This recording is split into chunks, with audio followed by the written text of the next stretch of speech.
Hello everyone and welcome to another royal reading. It is a Tuesday as I'm doing this reading, and we've had the first casualty of Tom Bower's book. Not a serious casualty, but a casualty nevertheless. Sam Kashner has fallen on his sword. He has written a letter to the London Times, which of course is the newspaper that printed excerpts from Tom Bower's forthcoming book. And Sam Kashner has written to the Times and basically complained about the way he is portrayed in the book. And I'm going to just read you the letter, and then we will do a reading on it. And the letter is titled "My Interview with Meghan Markle." Sir, I'm afraid Tom Bower didn't convey my admiration and respect for Meghan Markle in the excerpt from his new book in the Times on Saturday. I found Miss Markle to be exceptionally warm and gracious, and admired her intelligence and her remarkable courage, as I still do. I regretted the oft-published account of challenging Procter & Gamble being edited out of my Vanity Fair article because I'd wanted to highlight her lifelong activism. The piece itself was quite laudatory. One more thing, I do not have a stutter. I may hem and haw a bit, but a stammer is not a stutter, and as far as I know, Miss Markle never said she liked me because of it. A belated congratulations to Prince Harry for taking such an extraordinary woman as his bride. Theirs is clearly a love match, so maybe we should stop piling on and let the couple live their life in peace. Sam Kashner, Williamsburg, Virginia. Have to say, when I saw that, and when I first saw it, I thought, this is a joke. This is a meme. Somebody's having a bit of fun at Sam Kashner's expense, but no, it's true. It was published in the Times. Omid Scobie has got it on his Twitter account. Valentine Lowe has confirmed that it was published. It was printed by the Times newspaper. So let's have a look. I am curious to know what is going on. How Sam Kashner feels about how he was portrayed in the book, how the book has affected him, why he wrote the letter, what he was hoping to accomplish. Was he perhaps threatened? Who wrote the letter? It sounds very Meghan Markle Hotmail account. And the outcome of the letter. And then has his opinion of Meghan Markle shifted in some way? Those are the questions that I have for the Tarot of the Abyss. It's a dark tarot. This is quite a dark story. And because it is quite controversial, and it is about potentially legal matters, because one of the things that could have happened behind the scenes is that somebody threatened somebody with a lawsuit. I have to point you in the direction of the disclaimer in the box below, and I have to say that this is a tarot reading for entertainment purposes, and this is all just my opinion. This is all speculation, and please do your own research. The cards are hopping, the cards are ready to talk to us. Please do your own research and form your own conclusions. And the other thing that I have to tell you is that I have done this reading already, and I am doing a double blind, I suppose, a test on the reading that I did, because it was a curious reading and I am still struggling with this flu, struggling to recover from it. So I'm testing the energy, I'm testing my energy, I am testing the cards. I don't often do this, but I feel the need to today because this is quite a weird story, and if I get a completely different reading, then I will have to consider my energy, and whether my energy is just a little bit off and perhaps shouldn't be out there today. So that's my disclaimer as a tarot reader. Sometimes happens, doesn't happen often at all. The energy out there is very weird. Very weird, I have to say. A lot of people I know are ill. A lot of people are going through some quite difficult times. I'm not going through a difficult time personally. I am just ill. But the energy is strange, and it might be affecting what is coming through. Underlying energy is Page of Swords. That is literally a letter to the press. Literally, somebody writing a letter. Somebody who is on the defensive. The Page of Swords is a card of vigilance, being on the lookout for trouble. Preempting trouble is the Page of Swords, and that is what this letter is about. Somebody taking steps to preempt some form of trouble. That is interesting. a signifier for Sam Kashner, where he is right now, what's going on in his life, and we get the Five of Pentacles. This is a card of feeling that he is in trouble, in some difficulty. He is feeling shunned, he is feeling cast out. There could be some financial implications for him of what is going on right now with that Five of Pentacles card, because it is the card of poverty and loss and being cast out.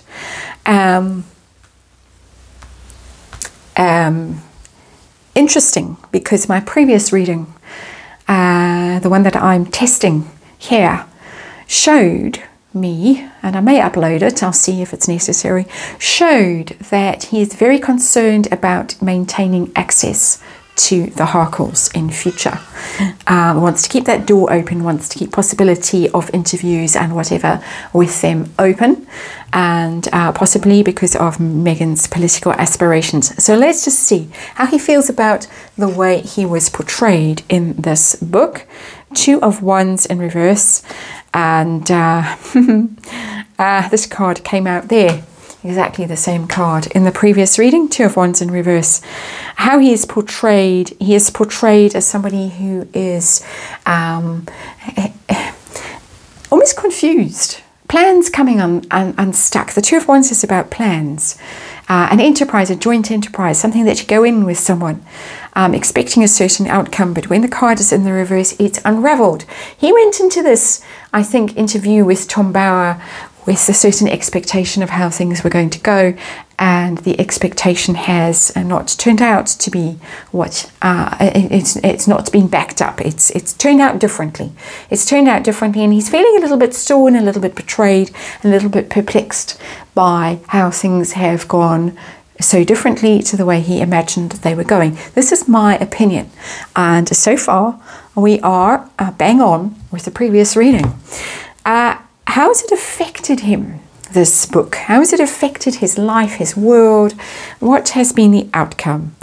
And yeah, this is to me, a more authentic version of events. Three of Swords in reverse. This is some degree of betrayal. He feels betrayed by what happened here with Tom Bauer. He does, genuinely.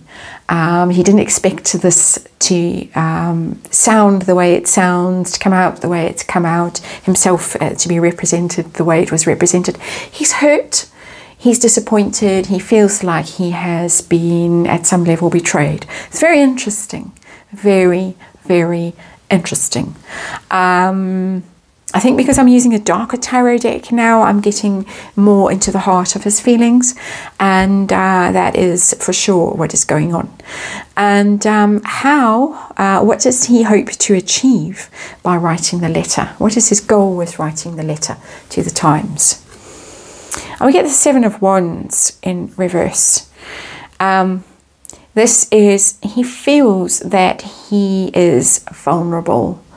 He is being attacked and he can't defend himself. He certainly can't sue Tom Bauer, because he obviously would have signed some form of waiver after being interviewed by Tom Bauer. Yes, I'm happy with everything, yeah.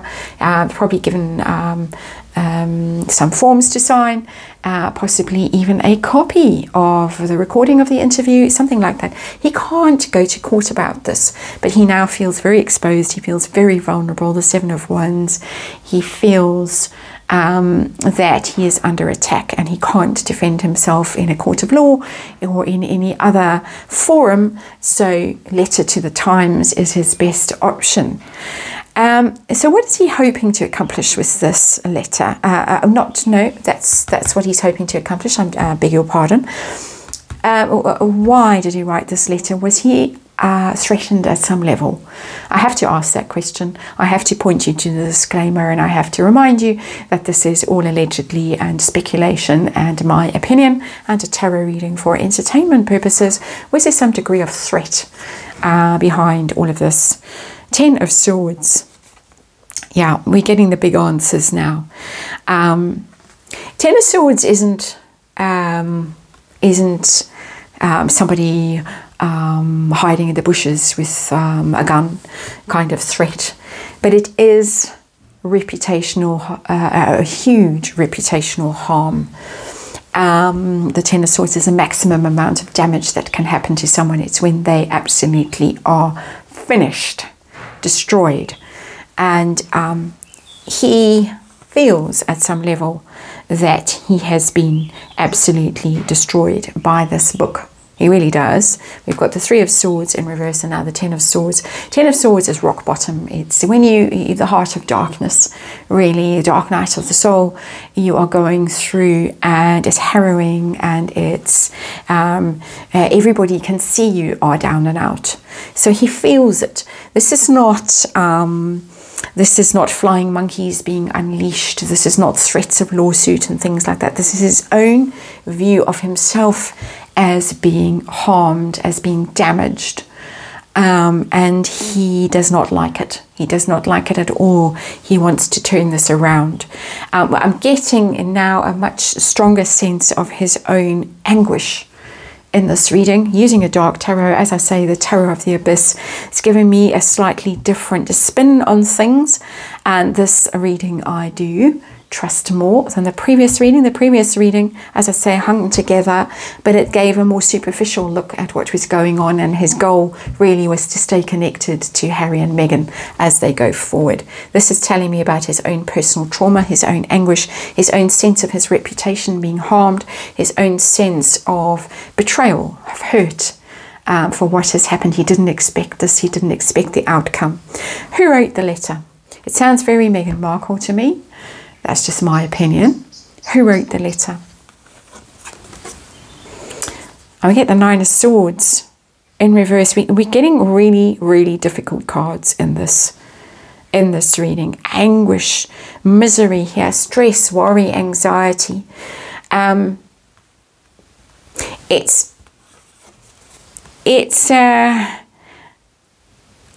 think it was cooked up together. I think it was cooked up together. I'm not getting a strong sense that it was written only by him in the middle of the night. Possibly written only by him in the middle of the night, but her anguish is in there as well. It's joint anguish, actually, this Nine of Swords in reverse. His own worry, his own stress, his own nightmares, but I think there is a degree of hands helping in here. It's my sense of it. It's my sense of this card. But it is mostly his own anguish. So mostly his own idea. Mostly his own anguish. Mostly his own trouble. His regret. His worry about the impact that this book is going to have on him at some level. Outcome of this letter. Outcome of this letter. I'm not getting her footprint in here massively and at all. Let's be very clear about that. I'm getting his authorship.